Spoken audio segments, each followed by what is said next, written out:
Jai Hind students, how are you? I hope you are all fine. So, as you know, we are reading our chapter number 14, The Revolt of 1857. So, in this video lecture, we are going to read our next para of the chapter. Be it the kings or the nawabs, the farmers or traders, all were unhappy with British rule. तो students, जैसा कि आपको पता है कि हमने पढ़ा था प्लासी का और बक्सर का वार, उसमें क्या हुआ था कि बंगाल पे और इंडिया के और भी काफ़ी हिस्सों पर जो ब्रिटिश रूल था वो आ गया था। मतलब इंडिया के अलग अलग जगहों पर और बंगाल पे भी ब्रिटिश रूल इस्टेब्लिश हो गया था। और ब्रिटिश रूल इस्टेब्लिश होने के बाद जितने भी किंग्स थे, नवाब्स थे, फार्मर्स थे या ट्रेडर्स थे, सभी नाखुश थे, सभी अनहैप्पी थे। There were there were a number of revolts in various parts of the country from 1816 to 1857। और जब सारे लोग अनहैप्पी हैं, किंग्स, नवाब्स, फार्मर्स, ट्रेडर्स, तो अगर अनहैप्पी हैं तो ज़रूर ये बात पक्की है कि वो अपने जो भी उनके राइट्स हैं उनको पाने के लिए कुछ न कुछ रिवॉल्ट करेंगे। तो इस तरीके से इंडिया में 1816 से लेके 1857 के बीच में बहुत सारे ऐसे छोटे छोटे रिवॉल्ट हुए, छोटे छोटे ऐसे विद्रोह हुए, विरोध हुए। लेकिन हुआ क्या, but these were suppressed by the British. लेकिन ये जो रिवॉल्ट हुए, ये जो विद्रोह हुए, ये जो गवर्नमेंट के अगेंस्ट लोगों का जो भी रिवॉल्ट था, ये ज़्यादा बड़ा नहीं हुआ क्योंकि इसको ब्रिटिशर्स ने सप्रेस्ड कर दिया। मतलब बड़ा होने से पहले ही इसको कुचल दिया या दबा दिया। तो ये जो भी विरोध था, जो भी इनका रिवॉल्ट था, वो बड़ा नहीं हो पाया। लेकिन आगे क्या होगा, at the last there was a mutiny in the year 1857 which was known as the revolt of 1857 or the first war of Indian independence। लेकिन स्टूडेंट्स, क्या होता है कि 1857 जब आता है तो 1857 में एक म्यूटिनी का मतलब वही विद्रोह होता है, रिवॉल्ट होता है, एक बड़ा रिवॉल्ट होता है। और ये रिवॉल्ट को ही कहा गया है द रिवॉल्ट ऑफ 1857, जो कि आपके चैप्टर का भी नाम है, रिवॉल्ट ऑफ 1857, जिसको हम first war of Indian independence कहते हैं। मतलब भारत के आज़ादी के लिए लड़ी गई पहली लड़ाई भी कहते हैं। अब बच्चों, आइए हम जानते हैं कि किस तरीके से ये जो रिवॉल्ट था ये किस तरीके से आगे बढ़ा और किन कारणों की वजह से ये रिवॉल्ट इतना बड़ा हुआ।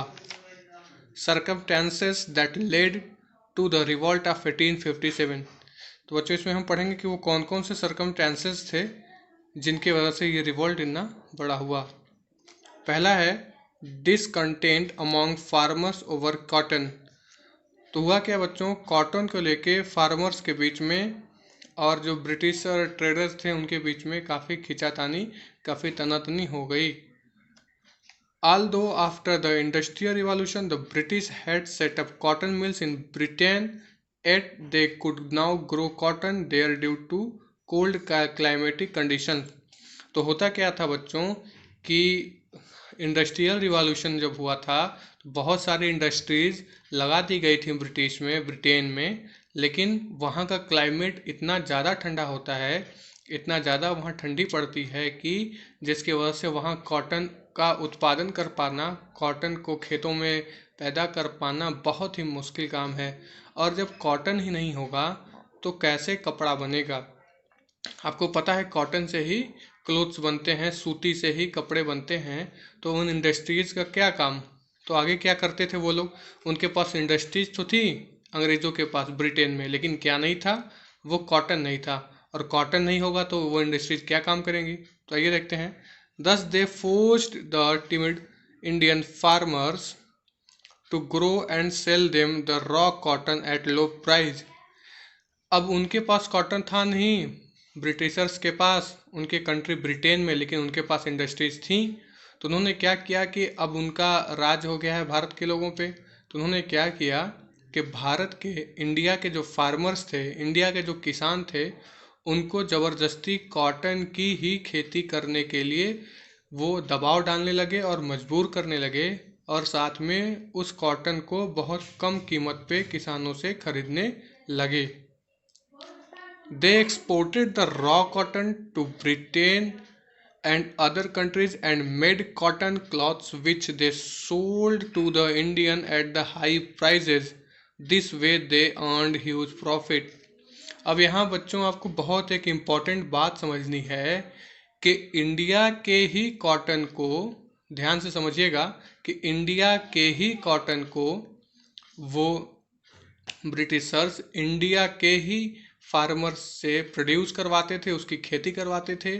फिर इंडिया के किसानों से उस कॉटन को बहुत कम दामों में खरीद के वो अपनी कंट्री ब्रिटेन ले जाते थे, और ब्रिटेन में उन कॉटन से जब वो कपड़ा बना लेते थे तो उस कपड़े को इंडिया में ही बहुत महंगे दामों में बेचते थे। अब आप सोचिए कि कॉटन किसका है? इंडिया वालों का। उसको पैदा कौन कर रहा है? भारत के किसान। कम कीमत पे बेच कौन रहा है? भारत के किसान।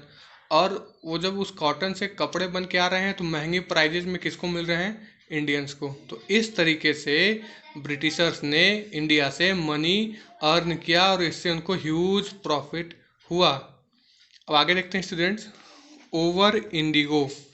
इंडिगो जिसको नील भी कहते हैं, इसकी खेती का क्या असर हुआ?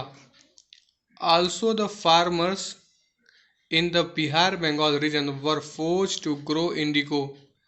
अब इंडिगो के साथ क्या हुआ कि बंगाल और बिहार के जो खासकर फार्मर्स थे उनको फोर्स किया गया, उनसे ज़बरदस्ती उनसे इंडिगो की खेती करने को ब्रिटिशर्स ने कहा। और यह है क्या? A plant out of which blue dye used to dye cotton clothes was obtained.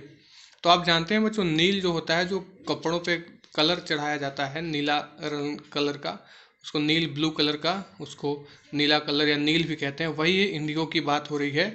तो इसीलिए इंस्टीड ऑफ ग्रोइंग क्रॉप्स, अब वो क्या कहते थे ब्रिटिशर्स इंडियन फार्मर्स थे कि आप लोग क्रॉप्स मतलब खाने की चीज़ों की खेती मत करिए, अनाज की खेती मत करिए, गेहूँ, चावल, मक्का, बाजरा और चना, इन सारी चीज़ों की खेती ना करिए, बल्कि आप लोग सब लोग खेती करिए किसकी? इंडिगो की। और इसी वजह से किसानों में काफ़ी गुस्सा बढ़ने लगा था। They were then forced to sell it to the British at very low price। और फिर से वही बात होगी बच्चों, फिर से वही बात हुई, और वो बात क्या है कि बहुत कम प्राइस पे उस इंडिगो को बेचा जाता था भारतीय किसानों के द्वारा ब्रिटिशर्स को, क्योंकि वो इंडियन फार्मर्स को फोर्स करते थे, मजबूर करते थे कि वो उनको लो प्राइजेज में इंडिगो सेल करें। And they were not being paid well for it, they became very poor. अब किसानों के पास क्या था? किसान खाने वाली चीज़ों की खेती नहीं करते थे, जैसे चावल, गेहूँ, मक्का, बाजरा, चना, तो उनके पास खाने की चीज़ों की कमी तो होती ही थी, साथ में ब्रिटिशर्स उनको नील के बदले या इंडिगो के बदले बहुत ही कम पैसा देते थे, जिससे उनके पास जीवन जीने के लिए जो रिसोर्सेज थे वो कम होते जा रहे थे और वो धीरे धीरे बहुत ज़्यादा पुअर होते जा रहे थे। तो इस वीडियो में हम लोग इतना ही समझेंगे। आगे के वीडियो में हम लोग discontent among the weavers and the traders को भी पढ़ेंगे।